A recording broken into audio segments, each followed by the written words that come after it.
Yes. Thank you so much. Yeah, recording has started now.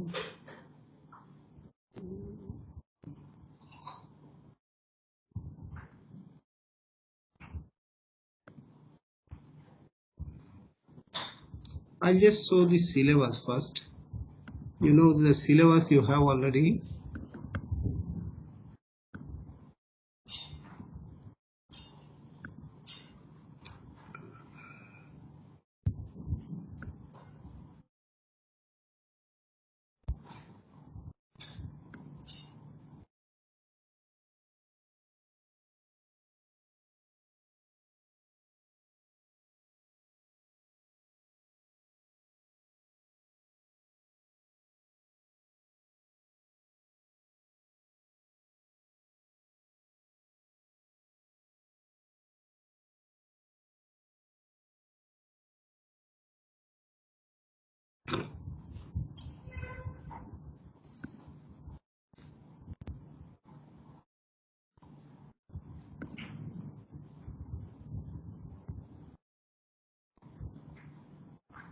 Yes, can you see the syllabus? Yes, sir. Yeah. Right. So you see the syllabus title is Electrical and Electronic Materials. It is 3 hours tutorial, no practical, and you have tutorial component is there. Theory is 3, 1 hour tutorial and this. So you have 4 batches, R1, R2, R3, R4. So you know for Monday and Tuesday we confine in the afternoon the tutorial classes, and forenoon we have lecture classes Tuesday, Wednesday and Friday. Right, and Monday and Tuesday, Thursday there are no class as far as my subject is concerned. So now, first of all, you must know this course doesn't have any prerequisite. What does it mean? That your class 2 knowledge is good enough to grasp this idea. Okay, you don't have any specialized knowledge. So therefore, if you look at item number 7, that is prerequisite is nil, and this is department code course and this thing, right? And objective is to introduce the fundamentals of electrical and electronic materials, their properties and devices.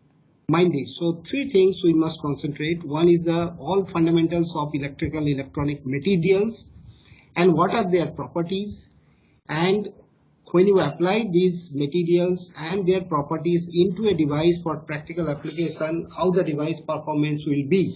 So that way this course is got interconnected, right?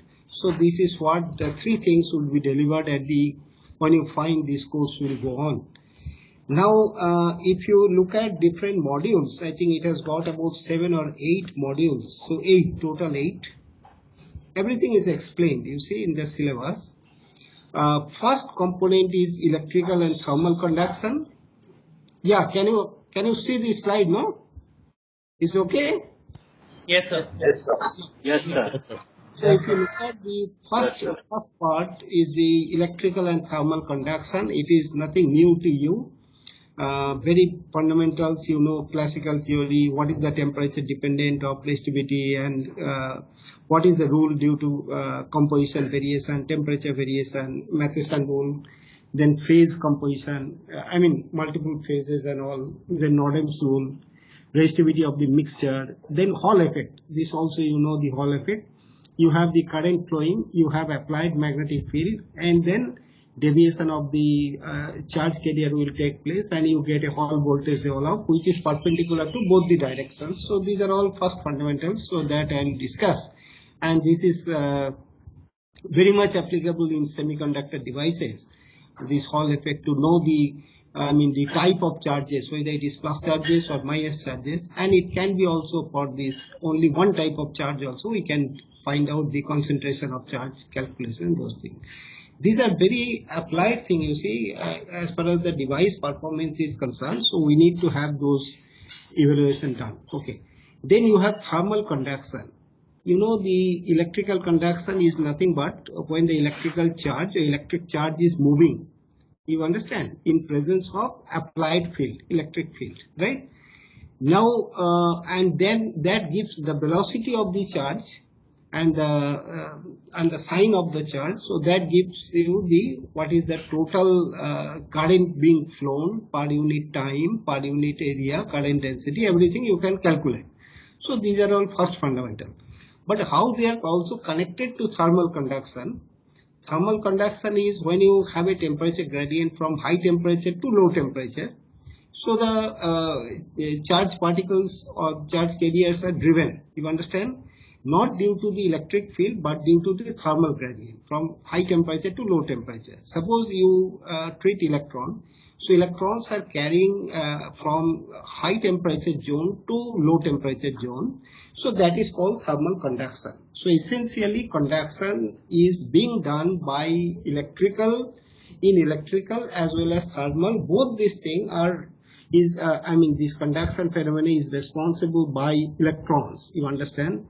So whenever the electrons is the same entity, so that satisfies the thermal conduction as well as electrical conduction. So therefore there must be some interrelationship between these two conductivity. So that is what we need to discuss, you understand? So what is the relation between thermal conductivity and electrical conduction? Maybe many of you know this, Weidmann-French law and those things. So we'll discuss that. Is it clear?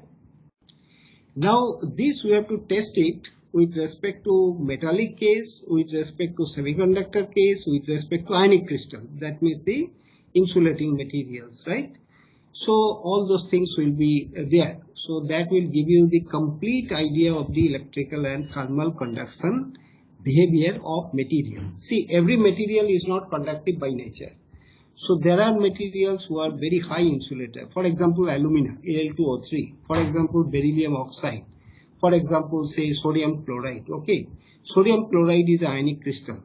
Whereas if you talk of silicon, which is a semiconductor material, if you talk of gallium arsenide, it is a semiconductor material. If you talk of copper crystal, if you talk of silver, if you talk of gold, so they are of high metallic conductivity crystal or materials, right? So therefore their behavior comes from where? What is the origin of such behavior? And why do we need to study? It is not like that you study the conductivity of silver. Why we need to study? Because you know silver, for example, as a very good contact material these days are used for any sophisticated devices, right? Good semiconductor materials, you know, you have the, now these days are the MEMS devices, you understand? So whenever you talk of the sensor applications and those things, other than the VLSI, LSI devices, you have the sensing devices, which is the materials dependent activity. So you need to understand those things. So we have to talk of those. Ionic conductivity, because you need to know the the electrolyte, okay, where the ions are responsible for the carrying the charge. So everything has got their own applications, you see. So that is why it is written their properties and devices.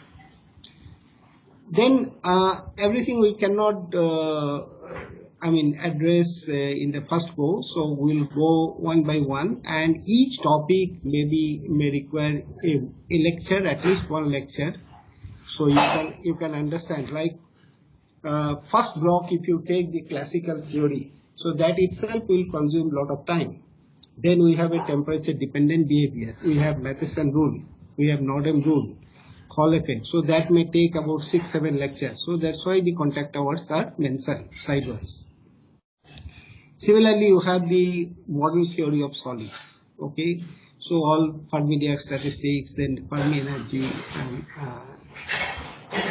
and energy band, everything is mentioned, right? So we need to discuss that thing.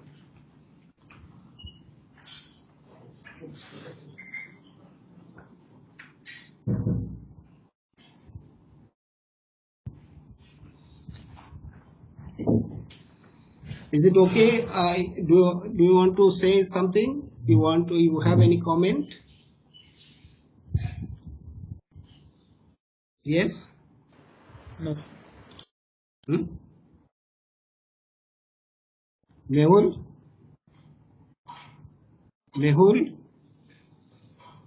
Sakya? Yes, sir. Is it okay? The first block you have seen, the syllabus part? Yes, sir. Ankush? Ankush Sonkar? Yes, sir. Yes, sir. Is it okay? It looks to be familiar, Yes. no? These all topics? Okay. Yes, sir. That's good. That's good.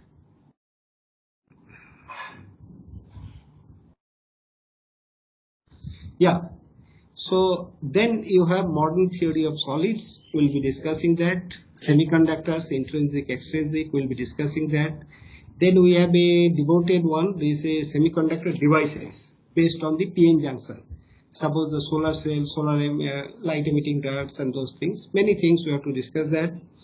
Then you have dielectric materials. You know, dielectric materials is very important. And then what is the origin of different dielectric constant rather from different polarization mechanism, that we have to discuss. And connected effects like piezoelectric effect, ferroelectric effect, electrostriction, all those things we have to discuss. Then you have a magnetic property. So first of all, we need to understand this, what is the magnetization. You understand? We need to understand this, what is the magnetization.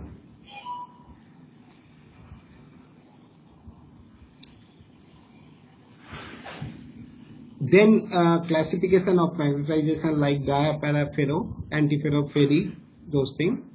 Then you need to have the total magnetization in terms of saturation magnetization, then Curie temperature, then soft and hard magnet difference.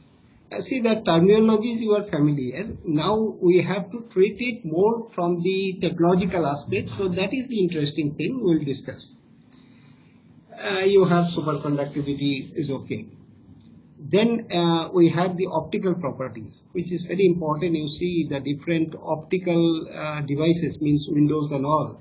So you have light waves, refractive index, then filters, and you know, so many things there. Then we have to talk of thermal properties. Although thermal effect we studied there in the second part, but still we have more about the metals and alloys, thermal expansion and those things. So altogether it will be about 40 plus lecture, 42 lectures, and we have to cover up the entire course. And books are all, as we go along, I'll be suggesting, and some books are already mentioned. The syllabus is self-complete, you see, and you can have the even the latest version of these books, so they are available. Although you can access library from there online, and you can check what are the materials available. You can check internet also, right? And if any things is required, I will be providing you the I will try to provide the lecture notes also, so that you don't miss anything. You understand? I will be loading, maybe after 2-3 classes I will be loading lecture notes, so you go through it, and then if you have any difficulty you can get back to me. But the mandatory condition is you have to attend all the classes. Then it will be very easy for you to follow when you see lecture notes uploaded in your site, right? So that is the first problem. Okay. So if we take, say, for example, electrical and thermal conduction, this part, first part, we'll be doing slowly this thing, but if you take the part, I'll tell you. Yeah.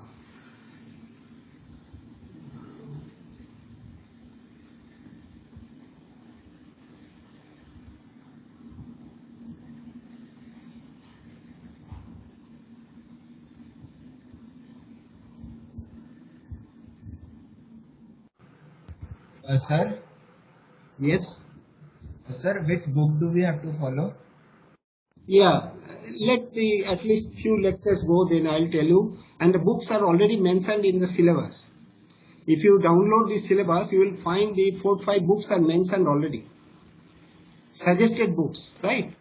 And Yes, I'll sir. tell you. Which one that you would prefer, because those are 4-5 books, and like which Pardon? is the one that you would be following? Yeah, you can follow, say, Aso Kasab, this book. This is one book. Then another, maybe Hamul or those. I'll be giving you the names of the books. but I'll provide you the this kind of your slides also, right? So we'll talk about that in another 1 or 2 classes. Don't worry about that. Just listen. Huh? So is it okay? You are able to see the slide? Yes, sir. Can you see the slide? No? Yeah.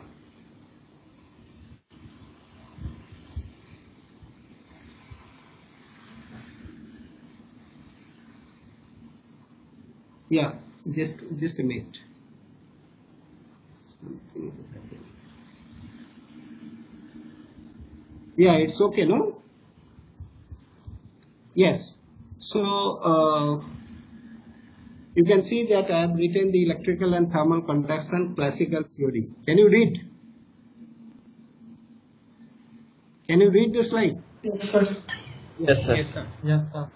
So as I was telling that if you look at the first fundamental, electrical conduction involves what? Motion of charges in a material, and it will not move just like that. It may move, if it moves just like that, it will be very random. So therefore, if you want to have a specific purpose to draw a current or to draw certain field, in one particular direction movement, you have to apply electric field. So that is why under the influence of applied electric field, what is the activity of movement, so that you need to observe. So this is the first fundamental. Now I have not said this motion of charges means only motion of electrons. It could be positive charge, could be negative charge, could be ionic charge, anything. So keep your mind open, right? But as a specific case, it is electron. For metallic cases is concerned and those things, right? A material can generally be classified as a conductor if it contains large number of free or mobile charge carriers. You understand? What happens in metal? You have valence electrons. So due to metallic bonding, those electrons are free. These valence electrons are free, and they don't belong to that particular site of an atom. Rather, they can move from one atomic location to another atomic location. So therefore, it is called the common pool of electron. You understand? The common pool of electron means it belongs to every atomic site within a crystal. So that is how this conduction is so much of prevalent in metallic crystal, but is not in semiconductor and very less in insulator. The valence electron from the atoms form a sea of electrons, and they are free to move within the metal and therefore called the conduction electrons, because they are able to conduct. So that is why they are named as conduction electron. We'll treat the conduction electron in metal as free charges that can be accelerated by applied field.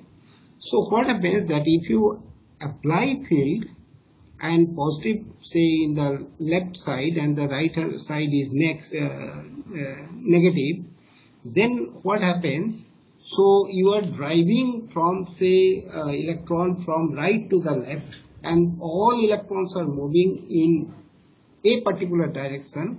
So therefore, if you want to measure the current is nothing but per unit area, per unit time, and then multiply by this thing, whatever, so you get the current.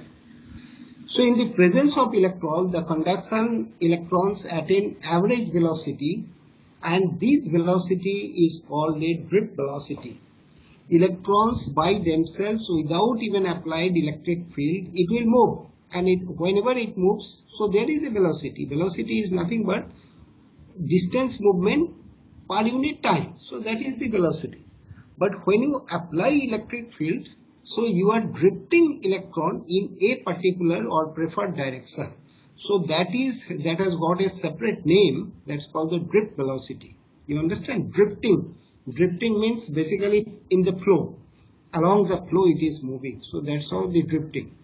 So therefore the drift velocity cannot be same as without applied field velocity. So that is a natural velocity, and here it is a drift velocity. This depends on the field. I hope this first fundamental is clear to you. If you have any problem at any stage, please point it out. Otherwise, you will be taking forcibly that yes, you have understood, but later on you will have difficulty to relate. I will not go very much today. I just give you some fundamentals so that we develop curiosity, and we start basically from next Monday, Tuesday, this class. Until now, is it okay? Tell me. This first slide is okay for you? Should be okay, isn't it? Yes. Yes. Yes, sir. Very good.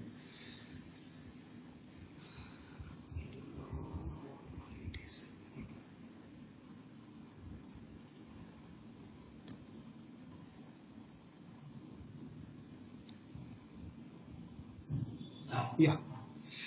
So when you apply, for example, say the classical law, Newton's second law of electron motion, and using such concepts as mean free time between, see, all those things, Newton's second law, even if you don't address those things, you simply think that electrons are moving and rather drifting by the application of electric field. That's all. Only this much you need to carry idea. That's all. Now, what is happening? Whenever the electrons are moving, there is a possibility they will undergo collision, because whenever they move, they may come across the atomic sites, okay, lattice sites. They will collide, and this thing will keep happening. Now, what happens? That what is the distance travel between two successive collisions? So that is important. Suppose the electron moves from a point 0 and then it has moved to say 1 nanometer distance or 0.1 nanometer distance, and then without having any collision, at that point 0.1 nanometer distance it comes across a collision. So like that, and then second collision may happen at 0.2 nanometer, third collision may happen 0.17 nanometer, like that. So on average, for three successive collision, average distance traversed is 1.53, for example, like this. So this is what is called the mean free path. You understand? And the time traversed between two successive collision, that means without having any collision, free time, so that is called mean free time. Everything is mean. Means it is so many, these spaces is there, you can't talk of absolute, you have to go by average, and this average is nothing but MEN, mean. Is it clear? Now, what are the causes of collision? That might happen due to lattice vibration, due to temperature effect. At room temperature, lattice is not at a stationary stage, it is under vibration. Second is there may be crystal defects, there may be impurities, which are not actually desirable, but they come in an undesirable manner, so therefore this collision takes place. So if you understand these three things, this collision occurs due to lattice vibration, due to crystal defect, and due to impurities. And crystal defect and impurities, they are two different things. Impurities means additional, say, other ionic species or atomic species, whereas the crystal defect is maybe vacancy, maybe interstitial, like that. So having known those things, you need to now derive fundamental equation. Those fundamental equations will demonstrate how they govern electrical conduction in solids. Now, in the final this conduction part, if you can remove one after other constraints, like no impurity is present, no defect is present, no vibration is happening, then it's a kind of a superconductor. You understand? There is no resistance. So it's a kind of a very ideal terminology or ideal thing, which never happens. In real crystal, these are the things. In ideal crystal, that's what I said. So therefore, we have to bear with real crystal, means having defects, having impurities, having lattice vibration all the time, and which is the reality. Because when you talk of a material, it exists at room temperature. So therefore, lattice vibration has to be there. You cannot treat a material keeping it at 0 degree Kelvin. Okay, or you cannot keep it at materials under the liquid helium temperature, liquid nitrogen temperature, which is a concept, not a practice, right? So it is better to derive equation taking all realistic considerations. Is it clear? Is it clear? Yes, sir. Yes, sir. Okay. Right. Now you have to see, when you talk of this thing, you have to talk of, as I told you, the drift velocity. Drift velocity leads to another degree of consideration, what we call the drift mobility. And what is mobility? Is velocity per unit electric field is called the mobility. You understand? What is mobility? Mobility is nothing but velocity per unit electric field. That means V by E. If there is no E, so there is no consideration of drift mobility or mobility. Whenever you talk of the mobility, due to electric field, what kind of easiness of this particular species has got to improve its velocity or accelerate. So all those things will be contributed by mobility. So that is what is stated. So these terminologies are very important, I tell you, when you relate in future any understanding, you need those things to occur. That's why I am stressing more on it. So good electrical conductors such as metals are known as good thermal conductor. If one metal, suppose copper, is a good conductor electrically, it is also thermally good conductor. That means there is a direct proportionality, and we need to understand what kind of direct proportionality, which rule it follows. So that means electrical conductivity by thermal conductivity has got some say constant sort of thing, and which may be temperature dependent, and we need to understand how we can derive that. Okay. So the conduction of thermal energy from higher to lower temperature regions in a metal involves conduction electrons carrying the energy. You understand? Consequently, there is a relationship between the electrical and thermal conductivity. I think if you have understood up to this point in the very first day, that should be good enough to create the basis to go ahead with the rest of the things. Okay. Now this from school level, you know, this kind of demonstration kind of things. When you talk of the electrical current density, say J, electrical current density J. When you talk of the current density means, you see, per unit area, per unit time, charge flow. So that is delta Q is the total charge and is being flown, and how much it has gone in delta T time and across the cross-sectional area of A. So therefore delta Q by A into delta T is equal to current density J. Okay. So it is a very simple and pictorial it is shown, and at different cross-sections it is shown that this is how things you can visualize. That's all. Electric field is in this direction, left hand arrow, and the charge is moving in the right direction because it is getting attracted to the positive side. You understand? Arrow left hand side means positive in the right hand side, negative in the left hand side. So the electron has to move in towards the right hand side, that means towards the positive direction. So that is why it is in the opposite direction. Is it clear? Okay. Now see, the electrons drift with a average velocity. Again I tell you, we have to deal with average velocity. So that is v dx in the x direction. Okay. So that's what is written. So this is first fundamental of the Drude model or the classical theory. This. Now when you talk of the average, you see, average you have to calculate. See, there are n number of electrons. N can be, say, carrier density. So that is 10 to the power 28 per meter cube.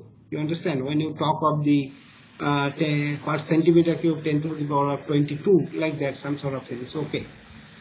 Now what happens that each charge carrier has got their own different type velocity, say Vx1, Vx2, Vx3, Vx4, like that up to Vxn.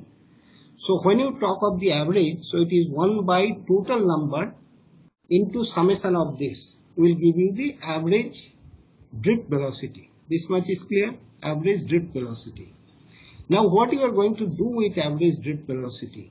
You are going to connect with the current density with the drift velocity. So that is what is the simplest equation you can very well appreciate. So you can understand that I'll upload this slide. So it's very simple for you to read. So Jx is equal to, finally you get Ne, you understand?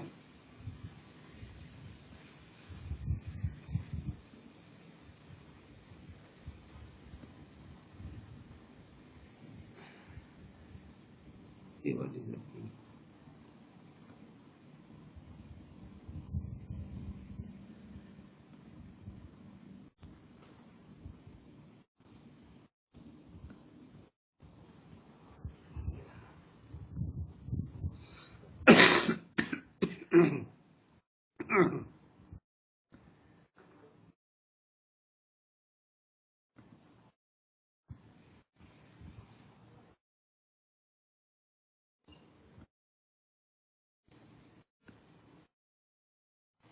Why it is not?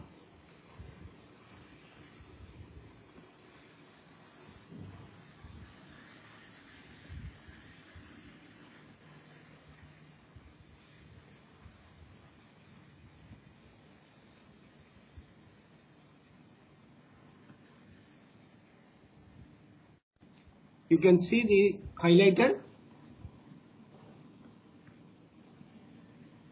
Yes, sir. Yeah, working properly.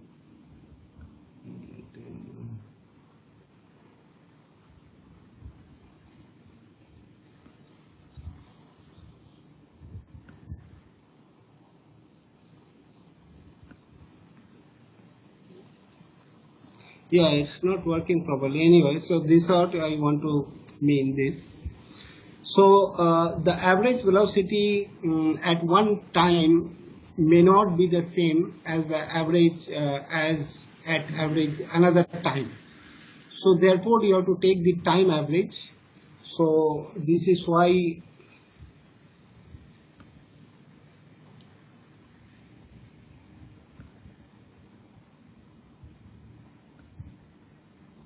you see Ex is equal to, actually it is function of time. So therefore you get this, see earlier, so there is no time dependent, now you got actually time dependent, and you have here is time dependent part. You understand? So Jxt is equal to relate the current density Jx to the electric field Ex, we must examine the effect of electric field on the motion of the electrons in the conductor. Now we can consider this thing with respect to a copper crystals and those things. We will discuss that. I think today we can stop. Too many things, it will be, you will feel too heavy. So we can stop. Now tell me that if you have any question.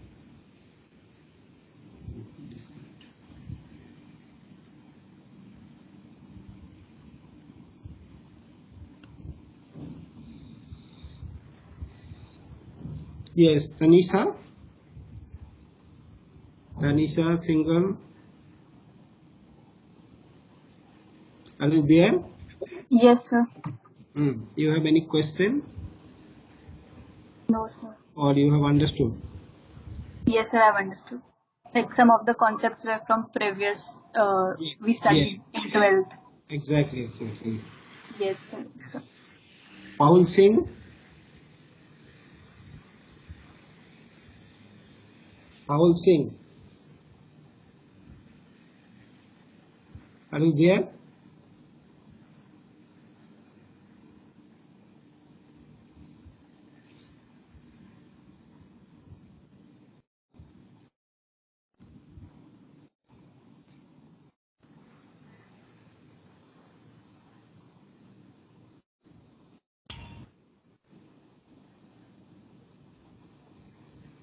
Yes, sir. Yes, tell me. Have you understood everything what I said, or do you have any question, any observation? No, sir. Have you listened what I said, first of all? Huh? Yes, sir. You were talking before this. You were talking how electrons have collision and how they take displacement, current, and velocity is gained over time. So through this, then we came on the time-dependent current, how that is made when electrons move with velocity, then current is generated, and then we derived upon this the time-dependent formula of electrons. Good. Time dependent formula of this electron. So so you could understand that what has been discussed. So participants, yeah.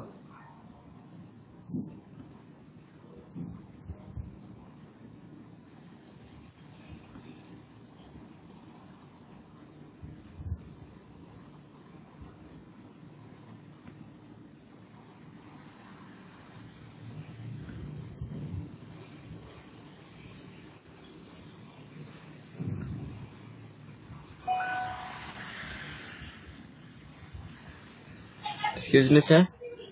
Yes. Sir, can you explain drift mobility once again? Drift mobility. Rishabh, huh? Yes, sir. Yeah. Tell me what you have understood about the drift mobility. Just it will be easy for you to clarify. So I got disconnected at that time, sir, so not able to listen that part. Okay. So that is happening. Okay. See, the drift mobility means what is mobility? Mobility is nothing but you have velocity of particles moving, right? Velocity when you apply electric field. So this electric field influences the velocity. Either it increases velocity or decreases, whatever may be, it influences the velocity. So if I want to count that velocity per unit electric field, so that means V by E. You understand? V by E, velocity per unit electric field.